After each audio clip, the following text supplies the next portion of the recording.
In January 1920, the men behind America's biggest car brands gathered at the National Automobile Show in New York. Ford, Olds, Chevrolet, Dodge. They came to display their latest models, to shake hands with dealers, to celebrate an industry that had transformed the nation in less than 2 decades. 2 of them contracted influenza. Neither went home alive. John Dodge died in his room at the Ritz-Carlton Hotel on January 14th. He was 55 years old. His brother Horace, who had camped outside John's sick room door until he too fell ill, recovered from the virus, but never recovered from the loss. 11 months later, Horace died at his winter estate in Palm Beach. He was 52. The Spanish flu had claimed millions worldwide. It took the Dodge brothers at the peak of their power. They left behind the second largest automobile company in America, producing 500 cars every day. They left behind a fortune that would be sold for $146 million. They left behind widows, children, and a 110-room mansion on the shores of Lake St. Clair that stood unfinished, its walls rising from the earth like a monument to ambition that ran out of time. This is the story of 2 red-headed boys from a Michigan foundry who saved Henry Ford from bankruptcy, built an empire, sued their former partner in a lawsuit still taught in law schools, and died before they could live in the palaces they had planned. But it is also the story of what came after. A widow's second chance, a mansion that survived when the first did not, and a fortune that built a university.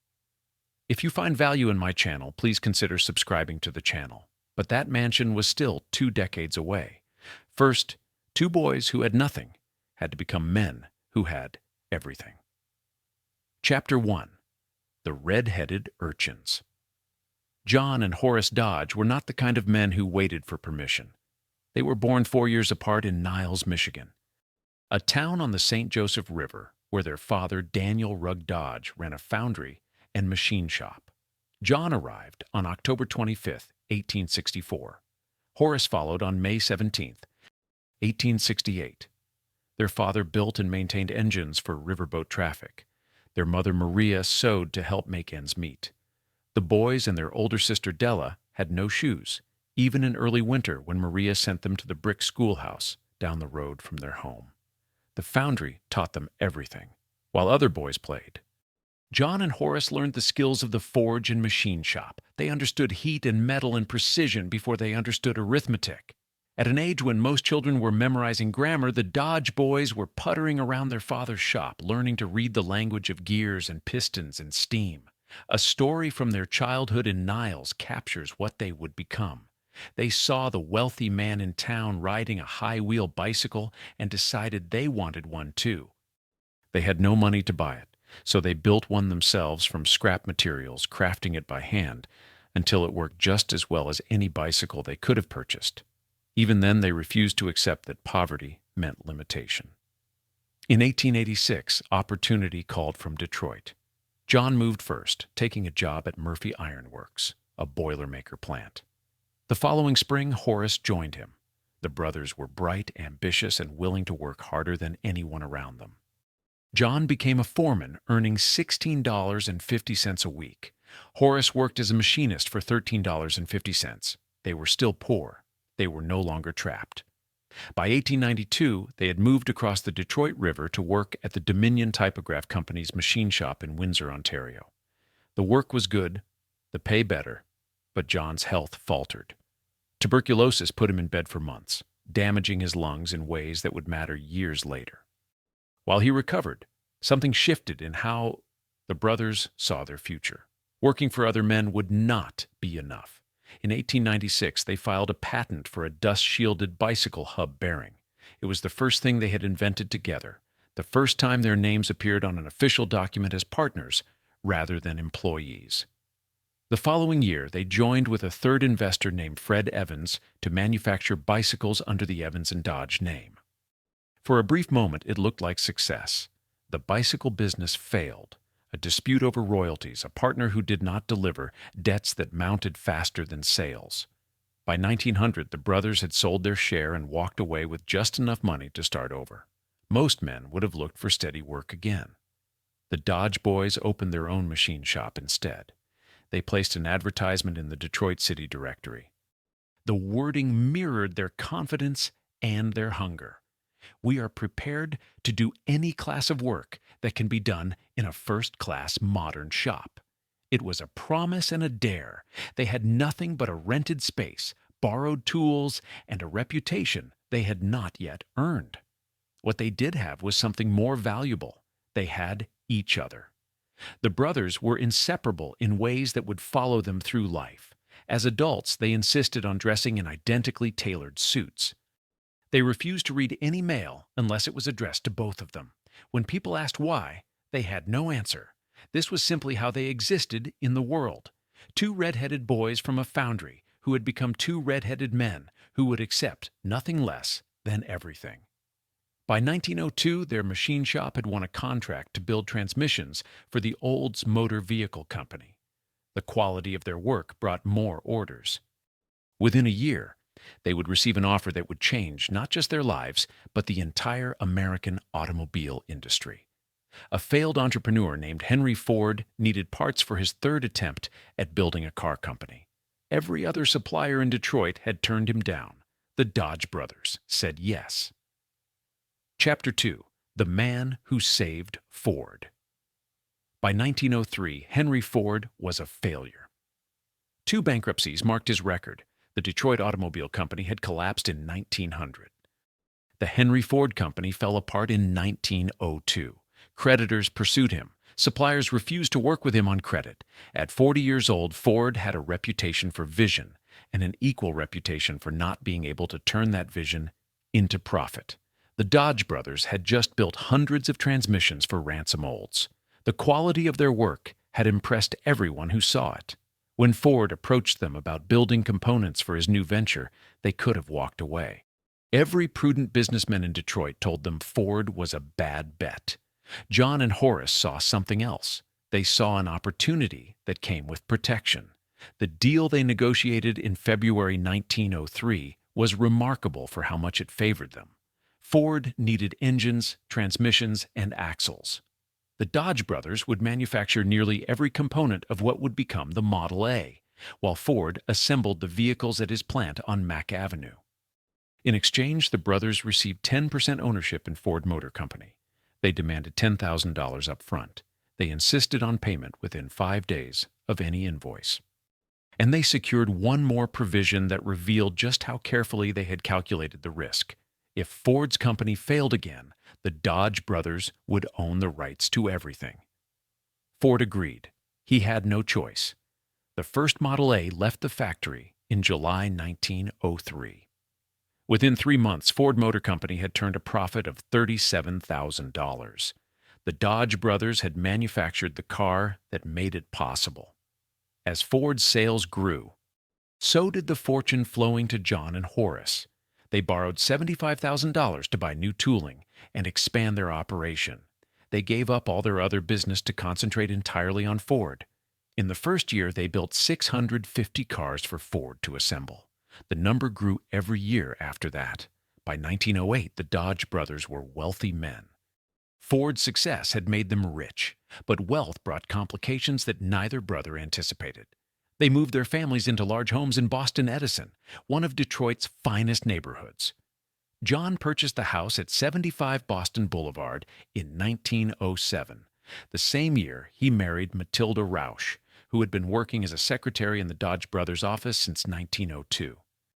Horace had married Anna Thompson in 1896, and together they began planning a mansion that would overlook Lake St. Clair. The money kept coming. Ford introduced the Model T in October 1908, and demand exploded beyond anything the industry had seen. The Dodge brothers were manufacturing nearly every moving part. Their Hamtramck plant, opened in 1910, covered 24 acres and employed 5,000 workers. The payroll alone reached $6 million annually. John Dodge became vice president of Ford Motor Company. The brothers attended company meetings, weighed in on major decisions, and watched their dividend checks grow larger every quarter. Between 1903 and 1913, they had transformed from struggling machine shop owners into industrial magnates. The initial $10,000 investment and the 10% stake had generated millions. But something was shifting. Henry Ford's vision for his company increasingly diverged from what the Dodge brothers believed made business sense. Ford wanted to keep lowering prices, keep expanding production, keep chasing his dream of putting every American family in a car. The brothers thought Ford was leaving money on the table. More importantly, they were beginning to think about what they could build on their own. In 1913, John Dodge resigned as vice president of Ford Motor Company. That same year, the brothers gave Ford notice that they would terminate their contract to supply parts. They had a new plan. They were going to build their own automobile. Henry Ford had spent a decade building an empire with parts manufactured by the Dodge brothers. Now those same brothers were about to become his most dangerous competitors. The man they had saved from bankruptcy would soon wish he had never met them. The student had become the rival. Chapter 3. The Bad Boys of Motor City. On July 1st, 1914, the Dodge Brothers Motor Car Company began operations without a single outside investor. John and Horace funded the entire venture themselves. They had the factory. They had the workforce. They had a decade of experience building the most successful automobile in America. What they needed now was a car that could prove they were more than just Henry Ford's suppliers. The Model 3035 debuted in November 1914. It was a 5-passenger touring car without a solid roof, and it was designed to compete directly with the Model T. Where Ford's car produced 20 horsepower, the Dodge offered 35. Where Ford still used brass and wood in critical components, the Dodge featured an all-steel body. Where Ford persisted with a 2-speed planetary transmission, the Dodge brothers installed a proper sliding gear transmission and added something Ford refused to include: a 12-volt electrical system. The Detroit Free Press called it underscore, quote, underscore one, underscore the brothers called it vindication. Sales exceeded every projection. In the first year, revenue reached $11 million. By 1916, the Dodge Brothers Motor Car Company ranked second in the industry behind only Ford. Production climbed from 370 vehicles in 1914 to more than 145,000 by 1920. The brothers built a car that people wanted, priced it fairly, and watched the orders pile up faster than they could fill them. When the United States entered the Great War in 1917, Dodge Brothers pivoted immediately to military production. The factory churned out trucks, ambulances, and staff cars. They built recoil mechanisms for 155mm artillery pieces in a separate facility constructed just for that purpose. General John Pershing's troops drove Dodge vehicles through France. The cars proved tough and reliable under conditions that destroyed lesser machines. One expedition proved the brand's reputation more than any other. In 1916, General Pershing led forces into Mexico chasing Pancho Villa. The Dodge vehicles became famous when soldiers strapped the bodies of 3 dead enemy fighters across the hoods after a firefight. The image spread through newspapers nationwide. Dodge Brothers automobiles could survive Mexico's deserts and mountains. They could survive anything, but while the company's reputation soared, the brothers' personal reputation sank. John and Horace Dodge were heavy drinkers. They frequented the saloons and bars of Detroit wearing their identical suits, and they had a well-earned reputation for violence. Horace once beat a man unconscious in the street after the man mocked him for being unable to crank-start his Ford. John knocked another man cold for a similar insult. When drunk, which was often, the brothers became belligerent and dangerous. In 1910, the Detroit Times published an article detailing a wild barroom fight involving the brothers. John responded by apologizing to the bar owner and paying for all damages. Then he threatened to kill the newspaper's owner. The paper did not retract the story. The incident that destroyed their social standing occurred in 1911. John Dodge and his friend Robert Oakman were drinking at Schneider's bar when they encountered Thomas J. Mahone, a handicapped attorney. An argument erupted. The exact cause remains disputed. What followed was not. John and Oakman beat Mahon badly enough to make headlines across the city. The lawsuit Mahon filed was eventually dropped. The damage to the Dodge brothers' reputation was not. Before the Mon incident, their rough behavior had been viewed by some with an admiring tolerance. After it, Detroit's elite wanted nothing to do with them. Friends stopped inviting them to social functions. Country clubs denied them membership. No amount of wealth could buy back what they had lost. When the Grosse Pointe Country Club refused to admit Horace, he responded the only way he knew how. He purchased the property directly across from the club and built an enormous red sandstone mansion with a 12-car garage that faced their golf course. If they would not let him in, he would force them to look at his wealth every day. The brothers tried to buy acceptance. Horace and Anna Dodge became the primary benefactors of the Detroit Symphony Orchestra. They led the effort to build Orchestra Hall. The philanthropy earned them a measure of tolerance, but never respect. The whispers followed them everywhere. Those Dodge boys, crude, violent, new money trying to act like old. By 1919, the factory was producing 500 cars every day and still could not keep up with dealer orders. Sales had climbed to $161 million. John and Horace Dodge were among the richest men in America. They owned mansions, yachts, winter estates in Florida. They wore custom-tailored suits and drank the finest whiskey and built cars that bore their name. Detroit society wanted nothing to do with them. The brothers did not seem to care. They had each other. They had their company. They had plans to build steel mills that would let them produce their own raw materials and compete with Ford on every level. They were 55 and 51 years old, at the peak of their success, with decades of empire building ahead of them. But there was one more battle to fight. Henry Ford had stopped paying dividends, and the Dodge brothers still owned stock in his company. The man they had saved now wanted to starve them out. The lawsuit they filed would change American corporate law forever. Chapter 4. The Lawsuit That Changed America. On November 1st, 1916, Henry Ford's son Edsel married Eleanor Clay in one of Detroit's finest homes. The wedding was a small, intimate affair for family and close friends. Among the guests were John and Horace Dodge. They ate dinner, toasted the happy couple, and shook hands with Henry Ford himself. The next day, they sued Ford Motor Company for $19 million. The Dodge brothers still owned 10% of Ford Motor Company stock. For years, Ford had paid generous special dividends on top of the regular payouts. Between 1913 and 1915, shareholders received $10 million or more in special dividends annually. The money had helped fund the Dodge brothers' own company, while it grew from startup to major competitor. In 1916, Henry Ford announced there would be no more special dividends. All future profits, he declared, would be reinvested in expanding the company. Ford planned to build an enormous new facility on the Rouge River. He intended to keep lowering the price of the Model T. He wanted to employ more workers, spread the benefits of industrialization to the greatest number of people possible. In court, Ford defended his decision by saying his ambition was to help workers and customers, not to maximize returns for shareholders. He portrayed himself as a benevolent industrialist who cared more about society than profit. The Dodge brothers saw through it immediately. Ford was not trying to help workers. He was trying to destroy his competitors. The Dodge brothers relied on those dividend checks to fund operations and expansion.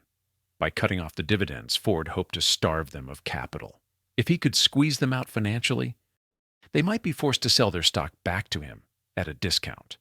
Their competing automobile company would wither without the cash flow Ford had been providing. It was, the brothers argued, a squeeze-out dressed up as charity. The case wound through Michigan courts for 3 years. Legal scholars and business leaders watched closely. At stake was a fundamental question. What is the purpose of a corporation?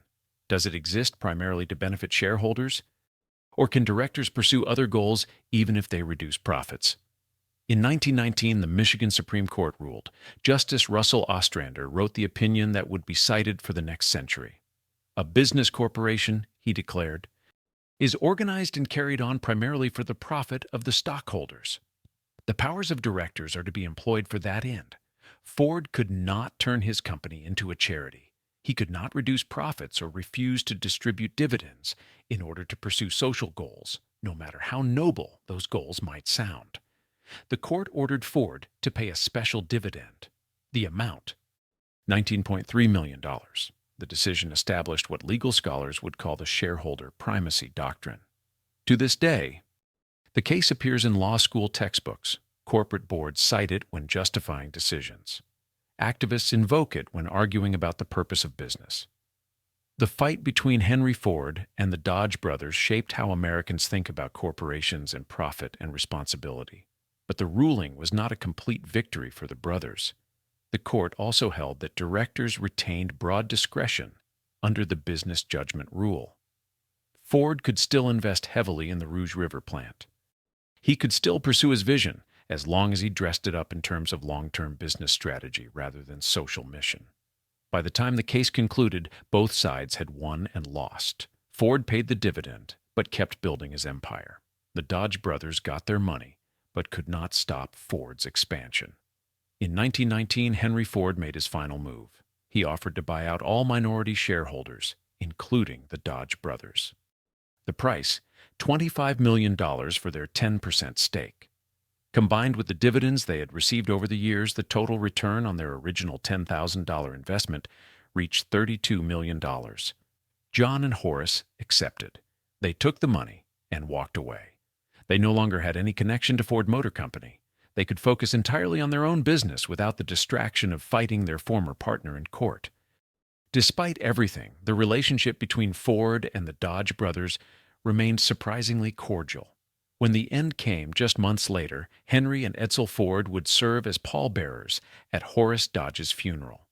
The lawsuit had been business. The respect, built over years of partnership, survived the conflict. The brothers had beaten Henry Ford in court. They had built America's second-largest car company. They had money, power, and plans for continued expansion.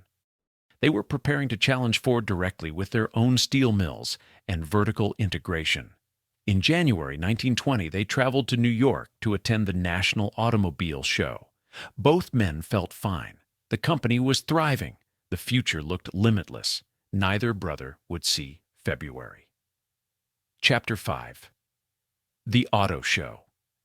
The 1918 influenza pandemic had killed more than 50 million people worldwide. By the time John and Horace Dodge arrived in New York in January 1920, most Americans believed the worst had passed. The virus had torn through cities and towns for nearly 2 years. Now, finally, life was returning to normal. Trade shows were resuming. Business was recovering. One last wave was still circulating. The National Automobile Show drew all the major manufacturers to New York. Henry Ford attended. So did representatives from Oldsmobile, Chevrolet, and dozens of smaller companies. The Dodge brothers came to display their latest models and meet with dealers from across the country. The company was producing 500 cars every day and still running behind on orders. This was their moment of triumph. Within days of arriving, Horace Dodge fell ill. The symptoms began with fever and body aches. His breathing became labored. The diagnosis was influenza, which quickly developed into pneumonia. Doctors confined him to his hotel room and warned that his condition was serious. John Dodge refused to leave his brother's side. He camped outside Horace's sick room door, sleeping in a chair, checking on him throughout the night. The two men had been inseparable since childhood. John would not abandon Horace now, but by staying so close to his sick brother, John exposed himself to the same virus. Within days, he too developed symptoms. His case progressed faster than Horace's. The tuberculosis that had damaged John's lungs decades earlier left him vulnerable. His body could not fight the pneumonia that followed the flu. On January 14, 1920, John Francis Dodge died in his room at the Ritz-Carlton Hotel. He was 55 years old. His wife, Matilda, was too grief-stricken and ill to attend the funeral viewing. His children were similarly devastated. When John's body arrived back in Detroit by train, more than 300 people formed an escort from the station to the funeral home. The bronze casket was placed at William Blake's establishment, but time constraints prevented the public viewing that had been planned. Instead, the workers came. 18,000 employees of the Dodge Brothers Motor Car Company waited in line for hours down Woodward Avenue. They filed past the casket to pay respects to the man who had given them jobs, paid them well, and treated them better than most industrialists of that era. The line stretched more than a mile. Horace recovered from the influenza and pneumonia. His body survived. His spirit did not. He wrote a letter to the company's dealers shortly after John's death. The words revealed how completely John's loss had shattered him. Quote 2. Horace tried to continue running the company. He promoted trusted executives to help carry the load. But throughout 1920, his health declined. The pneumonia had damaged him. More significantly, the grief consumed him. Friends who saw him said he was a broken man. He could not imagine life without his older brother. By late 1920, Horace could no longer work. He moved to his estate in Palm Beach, Florida, hoping the warm climate would restore his health. It did not. His body had been ravaged by years of heavy drinking. The official cause of death, when it came on December 10, 1920, was atrophic hepatic cirrhosis of the liver. But those who knew him best said Horace died of a broken heart. He was 52 years old. Less than 11 months had passed since John's death. The funeral was held at Horace's mansion on the shores of Lake St. Clair. The Detroit Symphony Orchestra, which Horace and Anna had funded, performed. Hundreds of mourners filled the grounds. Among the pallbearers were Henry and Edsel Ford. The lawsuit was forgotten. The competition was irrelevant. What remained was respect for men who had changed an industry.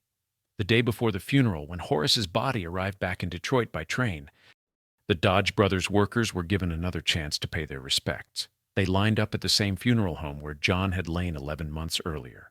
The brothers who had lived together, worked together, and built an empire together were now united in death. They were buried in the Dodge family mausoleum at Woodlawn Cemetery in Detroit. The red granite structure stood as a monument to immigrant boys who had become industrial titans.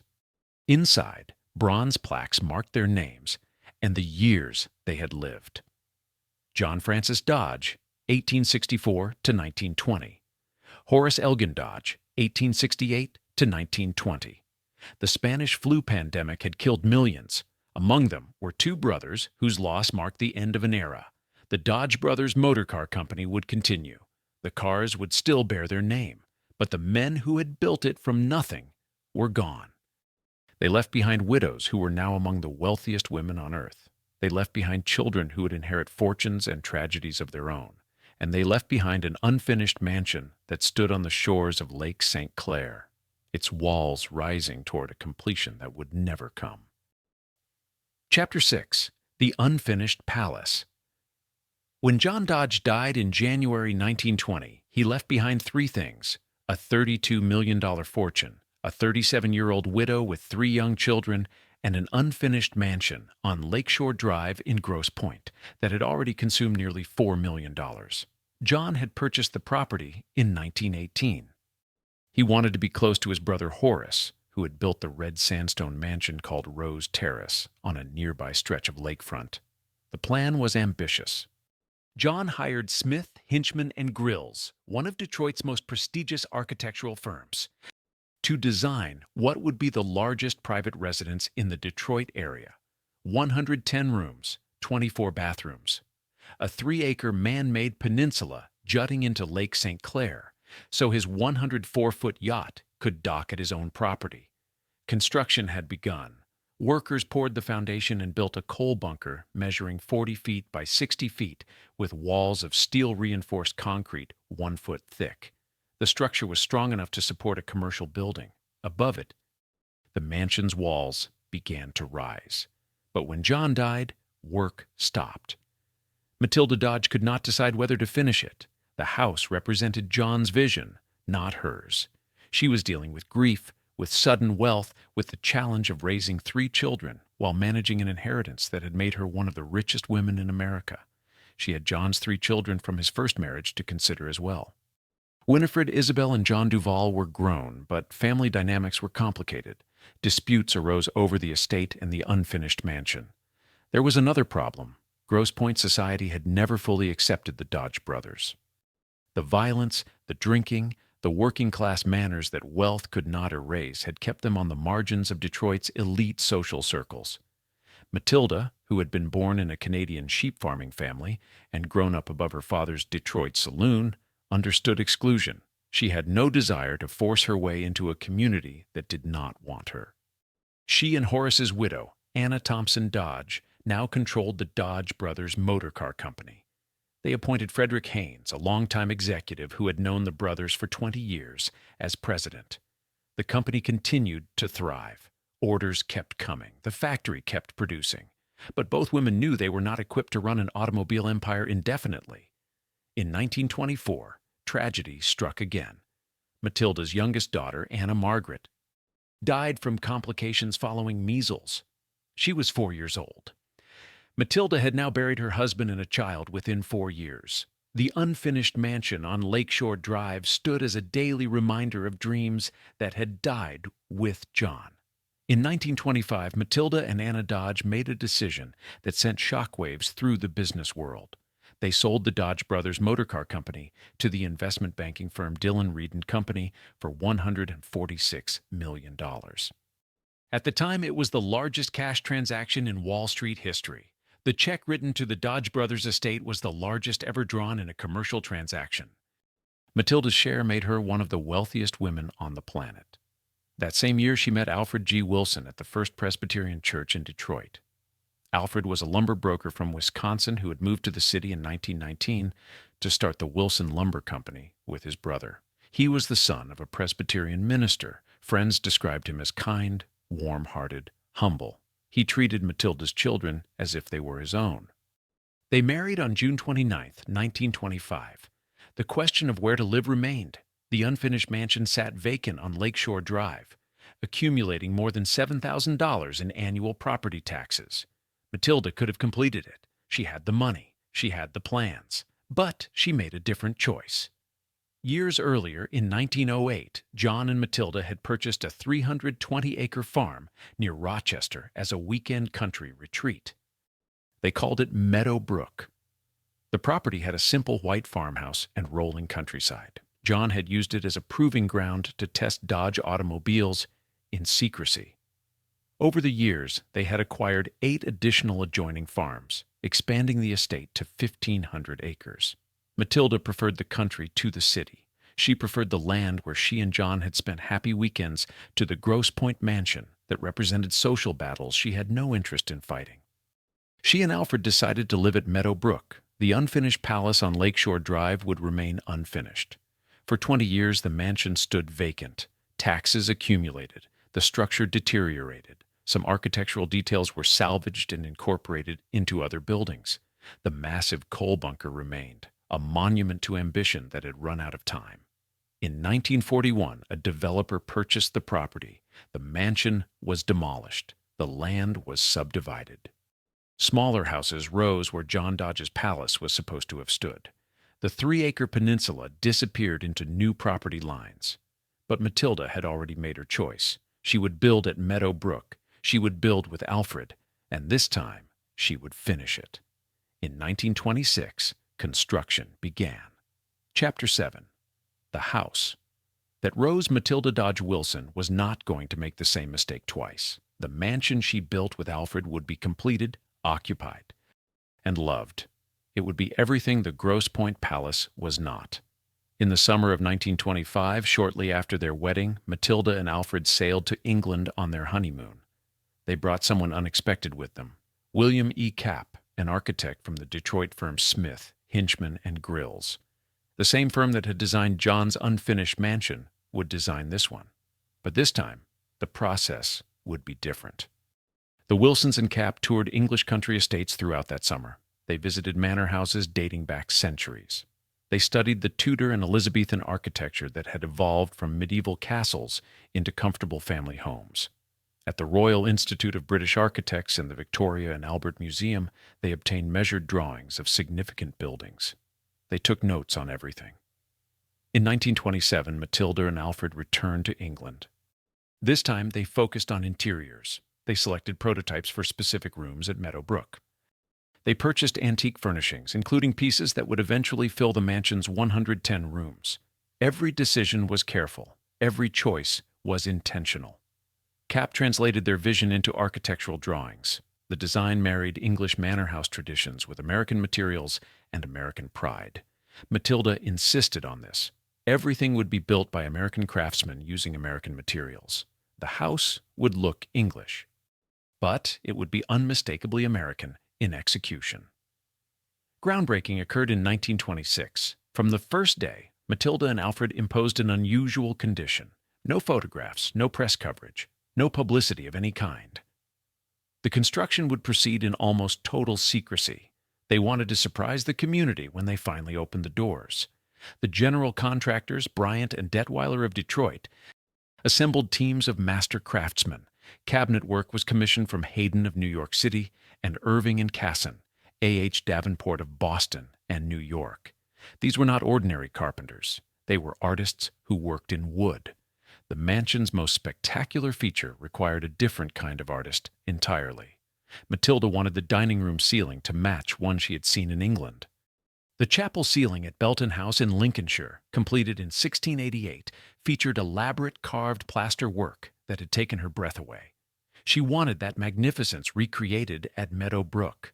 William Capp knew exactly who to hire. Corrado Giuseppe Parducci was an Italian-American architectural sculptor whose work adorned many of Detroit's most significant buildings. The Fisher Building, the Guardian Building, dozens of others bore his ornamental plaster and stonework. Parducci's sculptures ranged from classical to whimsical. He could create anything. The dining room ceiling would take 6 months of his time. Parducci and his team carved intricate plaster sections that were assembled overhead. The result was a barrel-vaulted masterpiece that contrasted beautifully with the simple walnut paneling below. Matilda had asked for magnificence. Parducci delivered it. The house rose slowly through 1927 and 1928. Workers laid brick and Indiana limestone. They installed half-timbered sections that gave the exterior its Tudor character. The roof, steeply pitched and covered with clay tiles, added drama to the silhouette. Leaded glass windows, some featuring Tiffany glass insets, punctuated the facades.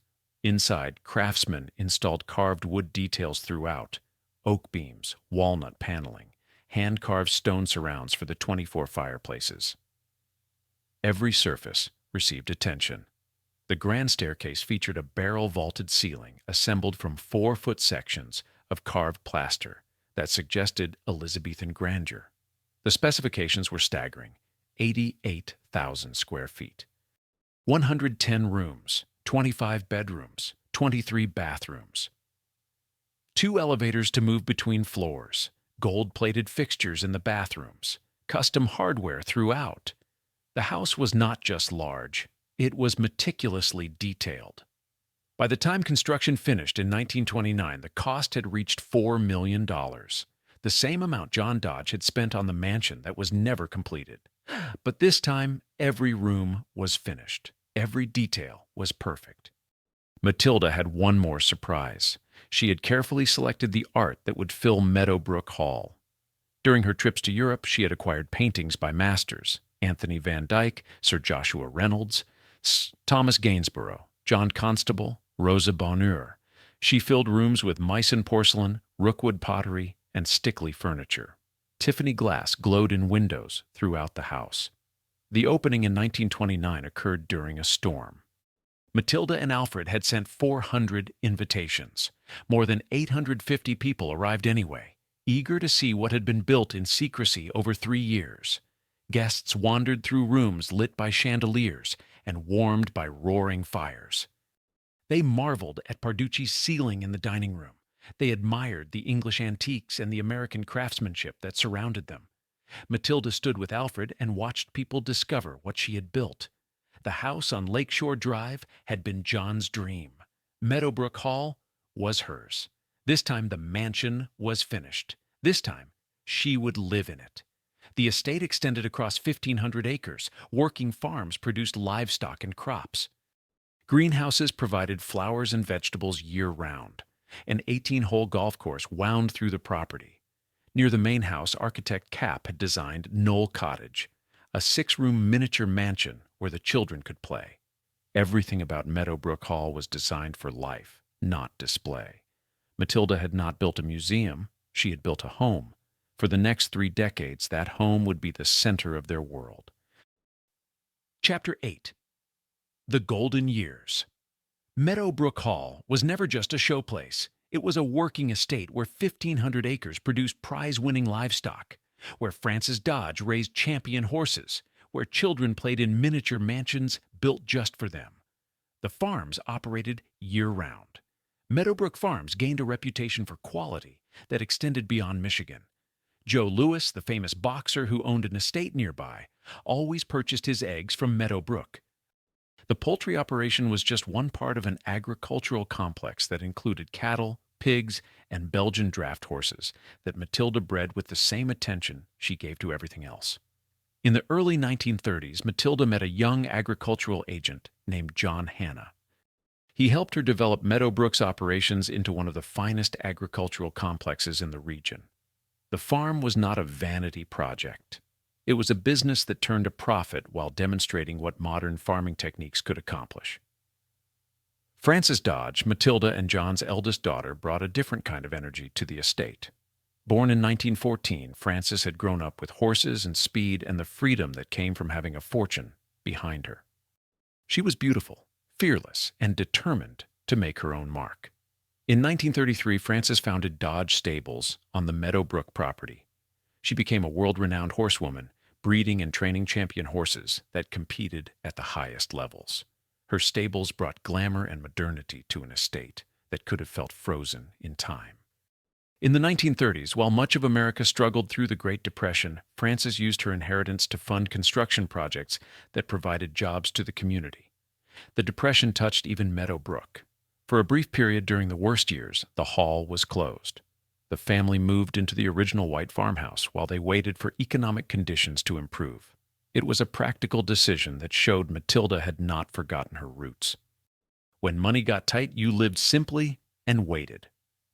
By 1939, the crisis had passed. Frances's 25th birthday party that year featured the Tommy Dorsey Band and a young singer named Frank Sinatra. The party demonstrated that Meadowbrook Hall had fully returned to life. Matilda's younger son Daniel was different from his sister. Where Frances loved public performances and competition, Daniel preferred outdoor adventures. He had a log cabin on the property that he transformed into a workshop and laboratory. He was an adrenaline seeker who loved speed and risk.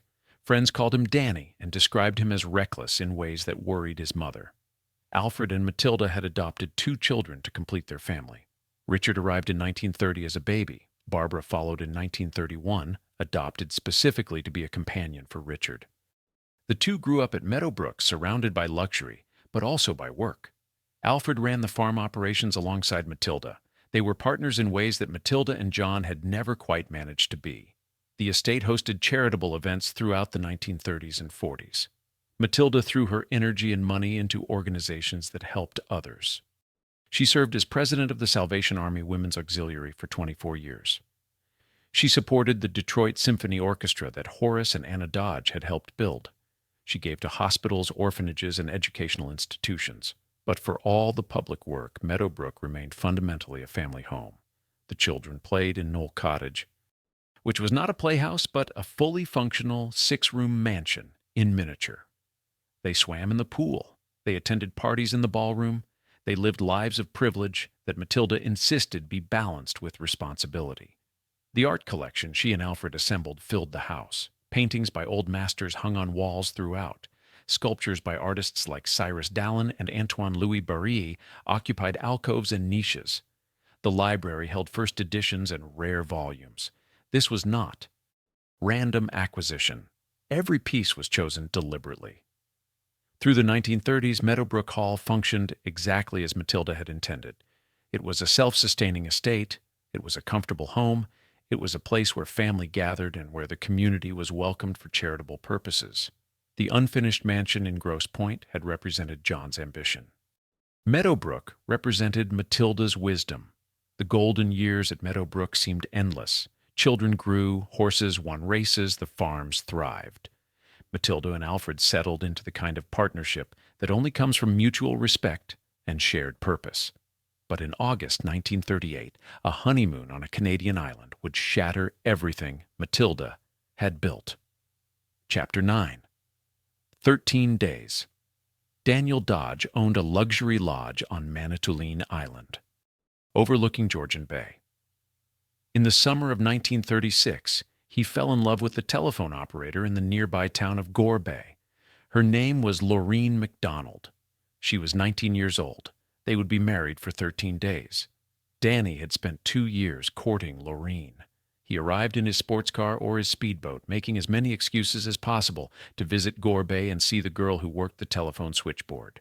He was 21, wealthy beyond imagination, and accustomed to getting what he wanted. Laureen was working class, beautiful, and unimpressed by money in ways that made Danny want her more. Matilda opposed the marriage. She considered Laureen a gold digger. Some accounts suggest Matilda believed the girl was below her son's social station. Others claim religious differences created tension. Matilda herself had grown up as a saloon-keeper's daughter, so class snobbery seems unlikely. Whatever her reasons, she made her feelings clear. Daniel married Laureen anyway. The wedding took place at Meadow Brook Hall on August 2, 1938. Despite family opposition, Matilda hosted the ceremony. The couple posed for photographs on the mansion's steps. Frances stood with them, smiling. Family dynamics might be strained, but the Wilsons would present a united front in public. After the wedding, Daniel and Laureen returned to the Maple Point Lodge for their honeymoon. The property sat on a beautiful stretch of shoreline, with woods behind it and water in front. It was isolated, peaceful, and stocked with everything a young couple might need for 2 weeks away from the world. On August 15th, Daniel and a caretaker were in the garage. They had found a box of old dynamite and blasting caps left over from the lodge's construction. Being reckless, being Danny, he lit one of the sticks and threw it out the garage door. The explosion was loud enough to bring Laureen and 2 caretakers running from the house. Danny was lighting a second stick when they appeared in the doorway. He could not throw it through the door without hitting them. He tried to toss it out one of the garage windows instead. The stick bounced off the window frame and fell back into the garage. The explosion tore through the building. Daniel's arms were badly injured. Laureen suffered burns and cuts. The 2 caretakers, Lloyd Bryant and his wife, were hurt as well. The extent of their injuries would be disputed for decades. A storm was moving across Georgian Bay. The nearest hospital was in Little Current, accessible only by boat. They had no choice. Daniel, Laureen, Lloyd Bryant, and Bryant's wife climbed into a motorboat and set out across increasingly rough water. What happened next has never been fully explained. 2 accounts circulated immediately after. One claimed Daniel passed out from pain and shock, then woke confused and fell overboard. The other suggested a wave hit the boat while Daniel was helping Laureen steer, washing him into the water. The body was recovered on September 7th, 23 days after he drowned. The coroner's report noted that Daniel's body showed no serious injuries from the dynamite blast. This contradicted newspaper accounts that had described catastrophic damage. In 1983, 63 years after the incident, Lloyd Bryant gave an interview to historian Gerald Volganow. Bryant seemed reluctant to talk. He indicated the Dodge family had put pressure on him to keep quiet. When he finally spoke, "His account was startling," Bryant said. Bryant's wife Lillian added that Lloyd had been the most severely injured by the blast. If Bryant's account was accurate, the official story was false. Daniel Dodge did not die from injuries sustained in the explosion. He drowned in Georgian Bay under circumstances that remain mysterious. The funeral was held at Meadow Brook Hall. Matilda stood with Alfred and watched as they lowered her only son's casket into the Dodge family mausoleum at Woodlawn Cemetery. Daniel was placed near his father and uncle. His marriage had lasted 13 days. He was 21 years old. The estate settlement was bitter and contested. Matilda never forgave Laureen and never accepted her as family. The courts eventually awarded Laureen approximately $2 million from Daniel's share of the Dodge fortune. Matilda settled directly with Laureen for $1,250,000 to avoid further litigation. Laureen moved back into Meadowbrook Hall briefly after Daniel's death, then sued for additional money. On the day the legal issues were resolved, she moved out and never returned. She eventually married twice more.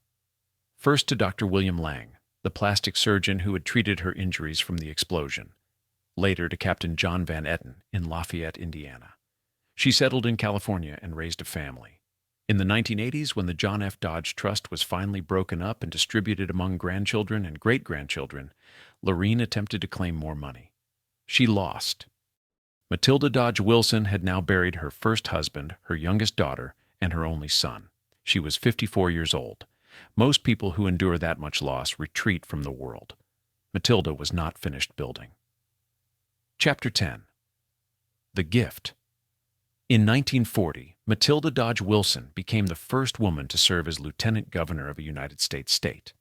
Governor Loren Dickinson appointed her to fill the last 6 weeks of an unexpired term. She was 57 years old, twice widowed, and had already buried 2 of her children. She was just getting started. The appointment was largely ceremonial, but it mattered. Matilda was a Republican in an era when few women held significant political positions. She used the platform to advocate for causes she believed in. After her brief term ended, she continued working in public service and charitable organizations. She served as board chairman of Fidelity Bank and Trust Company. She was elected to the State Board of Agriculture, which governed Michigan State University. She served as a trustee on the MSU board for several years. She became national president of Women's National Farm and Garden from 1964 to 1966. She remained president of the Salvation Army Women's Auxiliary for 24 years and received the organization's Distinguished Service Cross. Her philosophy, which she often repeated, was simple. Quote 5. Throughout the 1940s and 50s, Meadowbrook Hall functioned as both private residence and gathering place for charitable work. Matilda hosted fundraisers, supported arts organizations, and maintained the working farm that continued to produce quality livestock and crops. Alfred ran farm operations alongside her. They were partners in the truest sense. In 1953, the Wilsons constructed a smaller home on the Meadowbrook estate. They called it Sunset Terrace. At 11,400 square feet, it was hardly small by ordinary standards, but compared to Meadowbrook Hall's 88,000 square feet, it represented a step toward retirement. The house was designed as a comfortable place to live as they aged. On April 6, 1962, Alfred Wilson died of a heart attack in Scottsdale, Arizona. He was 79 years old. Matilda received the bulk of his estate, adding to the fortune she already controlled. She was now twice widowed, having lost 2 good men who had loved her, and the children she brought into their marriages. The following year, Matilda moved back into Meadowbrook Hall from Sunset Terrace. She chose to live alone in the 110-room mansion, rather than stay in the smaller house that reminded her of Alfred. She was 80 years old. Most people that age would have accepted a quiet life, managed by others, spent in comfortable decline. Matilda traveled to Belgium to tour horse breeding farms. She was still searching for new bloodlines for her Belgian draft horses, still managing the farm operations, still attempting great things. But the most significant decision of her life had already been made 5 years earlier. In 1957, Matilda and Alfred had donated the entire Meadowbrook estate to Michigan State University. 1,500 acres. Meadowbrook Hall with all its contents and collections. $2 million in cash. The purpose was specific, to found a new branch campus that would eventually become Oakland University. Matilda's vision was clear. She wanted to create an affordable, high-quality university dedicated to learning, research, and innovation. She wanted education to be accessible to people who could not afford the elite institutions. She believed knowledge mattered more than mansions. The gift was structured carefully. The Wilsons retained lifetime interests in the properties. They could continue living at Meadowbrook Hall and Sunset Terrace. After their deaths, everything would pass permanently to the university. Michigan State University Oakland opened in 1959, offering classes while Matilda was still alive to see her vision realized. The university grew quickly. What began as a branch campus evolved into an independent institution. In 1963, it became Oakland University, a fully accredited school with its own board and mission. On September 19, 1967, Matilda Dodge Wilson died of a massive heart attack in Brussels, Belgium. She was 83 years old. She had traveled to Europe to tour horse breeding farms, still searching for ways to improve her livestock operations, still working, still building. She was buried in the pink granite Art Deco mausoleum she and Alfred had constructed in 1939. Designed by New York architect William Henry Deasy, with sculptures by Corrado Parducci, the mausoleum stood next to the Dodge family monument at Woodlawn Cemetery. Inside, Matilda was laid to rest near Alfred. Not far away were John Dodge, Horace Dodge, and the children she had lost. Matilda Dodge Wilson had inherited one fortune from her first husband, built another with her second, and given both away so that others could learn. The mansion John Dodge never finished became a subdivision. The mansion Matilda completed became a university. That university opened its doors to the public in 1971, 4 years after her death. Chapter 11. The Hall That Remains Today. Students walk the paths where Francis Dodge once rode champion horses.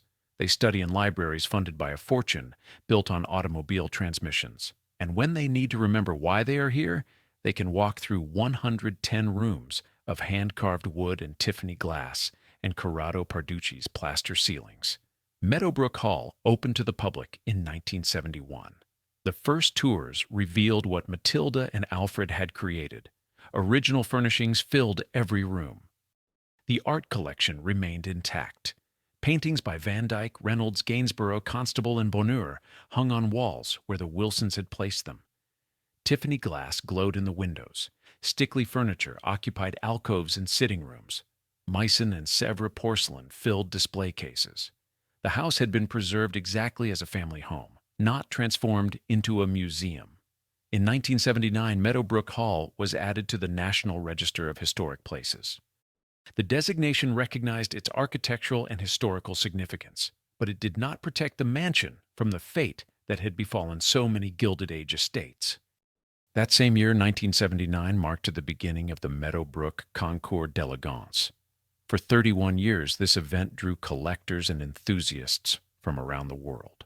Classic automobiles lined the grounds where John and Horace Dodge had once tested their prototypes. The annual show became one of the most prestigious automotive events in the country, a fitting tribute to the fortune that had built everything.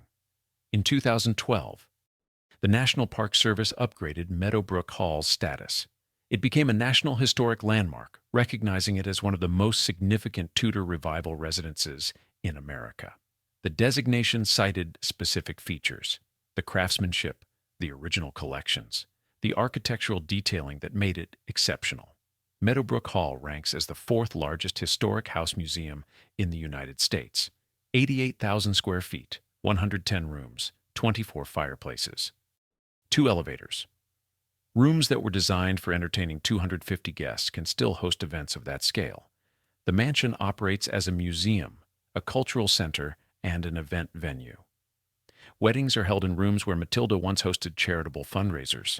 Corporate events fill the ballroom where Francis danced to Tommy Dorsey. Public tours allow visitors to see how automotive aristocracy lived during America's industrial peak. The Holiday Walk each December draws thousands of visitors. The mansion is decorated in period style, showing how the Wilson family would have celebrated. Winter Wonderlights transforms the grounds into a seasonal display. Educational programs serve schools throughout Michigan. Oakland University continues the stewardship that began with Matilda's gift. Professional curatorial staff maintain the collections. Restoration projects address wear and damage. Currently, the 1929 Club raises funds to restore the mansion's original windows, a project that will cost hundreds of thousands of dollars, but will preserve authentic details for another century. The Matilda R. Wilson Fund, created from John Dodge's fortune, still awards grants to charitable causes across Michigan. The money that began in a machine shop in 1900 continues to help people more than a century later. The contrast with other Dodge properties is stark. Horace Dodge's Rose Terrace, the red sandstone mansion on Lake St. Clair, was demolished in 1976 despite being listed on the National Register of Historic Places. John Dodge's unfinished Grosse Pointe Mansion was torn down in 1941. Its foundation turned into building sites for smaller homes. The 110-room coal bunker that survives became the basement for a house built decades later. Only Meadowbrook Hall remains. Not because it was grander than the others, not because it cost more or displayed more wealth. It survives because Matilda gave it away. The 1,500 acres that John and Matilda Dodge assembled, farm by farm, became the campus where 30,000 students now study each year. The fortune built on transmissions and engines and lawsuits funds libraries and laboratories and scholarships. The mansion where a lumber baron and an automotive widow raised their family, now hosts tours and weddings and conferences. Oakland University's motto could serve as Matilda's epitaph, "Toward Tomorrow." She understood something that many wealthy people never learn. You can build a palace, but it will crumble unless someone has a reason to preserve it. You can accumulate a fortune, but it means nothing unless it builds something that outlasts you. The Dodge brothers changed how Americans moved. They built cars that were tougher than Ford's, better engineered, more reliable. They sued Henry Ford and won a case that still shapes corporate law. They made fortunes that would be measured in billions today. But the mansion that endures was built by the woman they left behind. Matilda Dodge Wilson took tragedy and transformed it into opportunity. She took wealth and transformed it into education.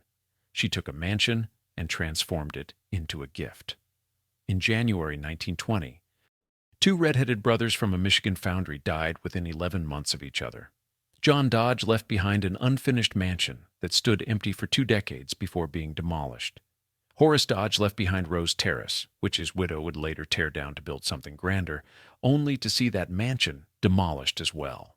But John's widow, Matilda, made a different choice. She built a mansion and finished it. She lived in it for nearly 40 years. Then she gave it away to create a university. Today, that mansion stands on land where students walk to class. The Tiffany glass still glows in the windows. Parducci's plaster ceiling still crowns the dining room. The art collection still hangs on the walls. Meadowbrook Hall functions as museum, event venue, and reminder that the greatest fortunes are those that get given away. The Dodge brothers built an empire in a decade and lost it to a virus in a year. They fought Henry Ford in court and won. They made America's second most popular car. They could not buy their way into Detroit society. They could not escape their reputation as brawlers and drunks. They could not survive the Spanish flu. John's unfinished mansion stood empty for 20 years before developers tore it down. The foundation became house lots. The 3-acre peninsula disappeared into property lines. Nothing remains. But the mansion Matilda built with her second chance is still there. Students walk its halls. Couples marry in its rooms. Children visit on field trips and stare at the elaborately carved ceiling and try to imagine living in 110 rooms. Somewhere in the archives, stored alongside Tiffany glass and Stickley furniture and paintings by Anthony Van Dyck, are documents telling the story of how it all began.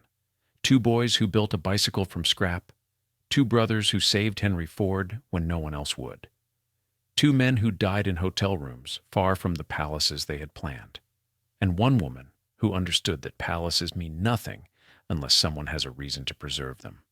The Dodge Brothers Motor Car Company survives as a brand under Stellantis. The lawsuit they filed still gets cited in corporate law textbooks. The case established principles that business schools teach and activists debate. Their names remain on vehicles sold across the world, but walk the grounds of Oakland University, and you will find something more permanent. Libraries funded by automotive money, laboratories where students conduct research, lecture halls where knowledge passes from one generation to the next, and at the center of it all, a Tudor revival mansion where a widow who lost everything decided to give everything away. 2 visions, one demolished, one donated. Only the one she gave away survived. If you enjoyed learning about the twisted story of the Dodge brothers and the mansion built on automobiles and betrayal, please consider liking this video and subscribing to the channel for more stories of America's great estates and the people who built them.